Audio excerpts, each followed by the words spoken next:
कह रहा है कि noun plus preposition plus same noun. ध्यान दोगे अच्छे से, इससे पहला रूल जो था वो क्या था, noun plus preposition plus noun. यहां पर है noun plus preposition plus same noun. समझा ना बात? तो जब नाउन प्लस प्रीपोजिशन रहेगा उसके बाद वही नाउन फिर से रिपीट होगा, सेम नाउन होगा फिर से। जो नाउन पहले इस्तेमाल हुआ है ना वही नाउन फिर से आएगा। तो जब ऐसा केस रहेगा तो फिर क्या करेंगे, तो यहां पर लगा हुआ है एरो, सिंगुलर वर्ब का इस्तेमाल। कितना आसान है। पहला रूल कि noun plus preposition plus noun, तो पहले नाउन के अकॉर्डिंग वर्ब का इस्तेमाल। अभी हम पढ़ रहे हैं कि noun plus preposition plus noun same noun, तो हम वर्ब का इस्तेमाल सिंगुलर करेंगे, है कि नहीं?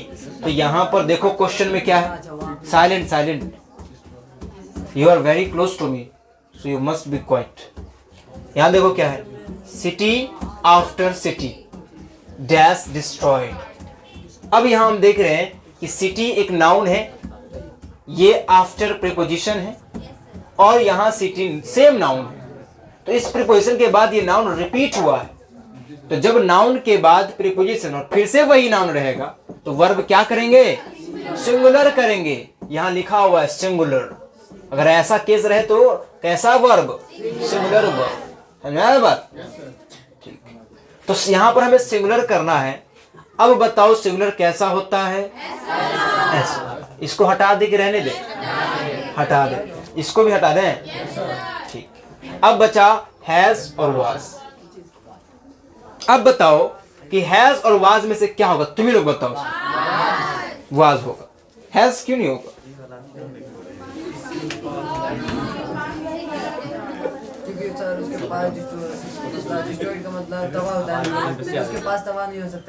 नो, ध्यान दो। अब देखो तुम लोग में एक मिसकंसेप्शन आ गया है कि सर हैज का मतलब, ए भाई साहब ध्यान दो सर, हैव हैज, तुम लोग के मन में अब एक कंफ्यूजन, ये मिसकंसेप्शन ये आया है कि हैज हैव का मतलब होता है कोई चीज हमारे पास है। कब? जब इनके बाद वर्ब ना आए तब इसका मतलब पास होता है। जब इसके बाद वर्ब आता है इसका मतलब होता है कोई काम हो गया है, वर्ब आएगा इसके बाद। यहां पर इसके बाद वर्ब नहीं आएगा, कोई नाउन आएगा, तो इसका मतलब है कि कोई चीज किसी के पास है। समझा बात? हैव हैज के बाद अगर B3 आ गया इसका मतलब कि कोई काम हो गया है। हैव हैज के बाद अगर कोई नाउन तब इसका मतलब किसी के पास कुछ है। मेरे पास टाइम है, I have time, I have. तो यहां पर टाइम है तो यहां पर इसका और टाइम नाउन है, इसलिए हैव का मतलब है यहां पर कोई चीज हमारे पास है, टाइम है मेरे पास। समझा ना बात? लेकिन जब कहेंगे आई हैव गॉन, तो गॉन यहां पर नाउन नहीं है, गो यहां पर वर्ब है। इसका मतलब कि मैं चला गया हूं, मैं गया हूं, इसका ये मतलब हुआ, है ना? तो यहां पर तुम ये मत समझो कि सर यहां पर हैज है तो डिस्ट्रॉयड हमारे पास है, नहीं। ये डिस्ट्रॉयड यहां पर B3 है, डिस्ट्रॉय से बना है डिस्ट्रॉयड। डिस्ट्रॉय का मतलब होता है विनाश करना या विनाश होना। डिस्ट्रॉय का मतलब क्या होता है, विनाश होना या विनाश करना, तबाह होना, तबाह करना। ठीक है, यही है डिस्ट्रॉय। तो डिस्ट्रॉय वर्ब है यहाँ पर, तो वर्ब है, इसका मतलब कि हैव हैज के साथ भी B3 होगा, वाज वर्ब के साथ भी B3 पॉसिबल होता है पैसिव में। अब तुम्हें ये डिसाइड करना है कि बताओ ये यहाँ पर एक्टिव है कि पैसिव है। हम बता चुके हैं कि कैसे सेंटेंस में हम ये फाइंड करेंगे कि ये एक्टिव है कि पैसिव है। अब बताओ ये एक्टिव है कि पैसिव है? एक्टिव है। डिस्ट्रॉय करने का काम सिटी कर लेगा। अजीब बात करते हो, यहां पर सब्जेक्ट हमारा क्या है, सिटी है, तो डिस्ट्रॉय करने, विनाश करने का काम सिटी करेगा, कोई और करेगा? जो करेगा उसका नाम यहां पर दिया गया, तो इसका मतलब ये पैसिव वॉइस है। तो जब पैसिव वॉइस है इसका मतलब कि have has plus B3 active में होता है, टेंस में होता है, तो यहां पर वाज वर्ब के साथ B3 होगा पैसिव। समझा ना बात? ये एक्टिव तो नहीं है, समझ में नहीं आया? नहीं आया समझ में? नहीं समझ में आया, फिर से समझाएंगे, फिर से समझो, एकदम कान खड़ा रखे रहो। यस, ध्यान दो फिर से। एक्टिव और पैसिव में डिफरेंस हम बताए हैं। एक्टिव में B3 हैव हैज के साथ होता है ना, हैड के साथ होता है। पैसिव में B3 एम इज आर के साथ होता है, वाज वर्ब के साथ होता है कि नहीं होता है? यहां पर तो हमने दो ऑप्शन साइड कर दिया था क्योंकि हमें सिंगुलर देना है, तो अब हैज और वाज बचा था। तो यहां पर हम हैज के साथ B3 होता है, वाज के साथ भी B3 होता है। हैज के साथ V3 टेंस में होता है, एक्टिव वॉइस में, और वाज के साथ V3 पैसिव वॉइस में होता है कि नहीं। अब तो इसका मतलब कि अगर तुमने ये डिसाइड कर लिया, ये फाइंड कर लिया कि ये एक्टिव है कि पैसिव है, तो तुम्हारा आंसर ऑटोमेटिक आ जाएगा। अगर ये सेंटेंस एक्टिव है तो हैज हो जाएगा, अगर ये सेंटेंस पैसिव है तो वाज हो जाएगा। अब हम कैसे जाने कि एक्टिव है कि पैसिव है? हमने बताया था कि एक्टिव और पैसिव की पहचान सब्जेक्ट से होती है, समझ में बात।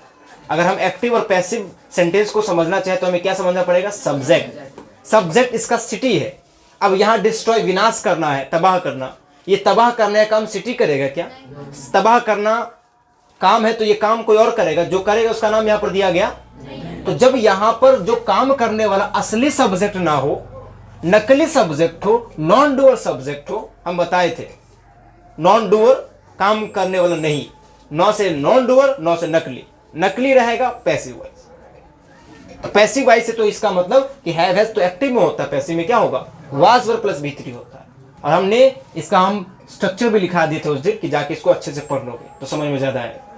सब्जेक्ट देखो ना क्या है यहाँ पर, सिटी काम कर सकता है डिस्ट्रॉय करने का, आम काम करेगा खुद को खाने का। आम खाता है कि आम खाया जाता है? आम खाया जाता है। तो वही बात है कि सिटी तबाह करेगा या सिटी को तबाह किया जाएगा? सिटी को तबाह किया जाएगा। तो करने वाला तो नहीं है यहाँ पर, जो किया है तबाह। तो जब करने वाला नहीं, सब्जेक्ट असली नहीं है, इसका मतलब पैसिव वॉइस है, तो क्या हो जाएगा? वाज हो जाएगा। बार बार तुम लोग यही मिस्टेक कर रहे हो, पैसिव और एक्टिव में ही कंफ्यूजन है।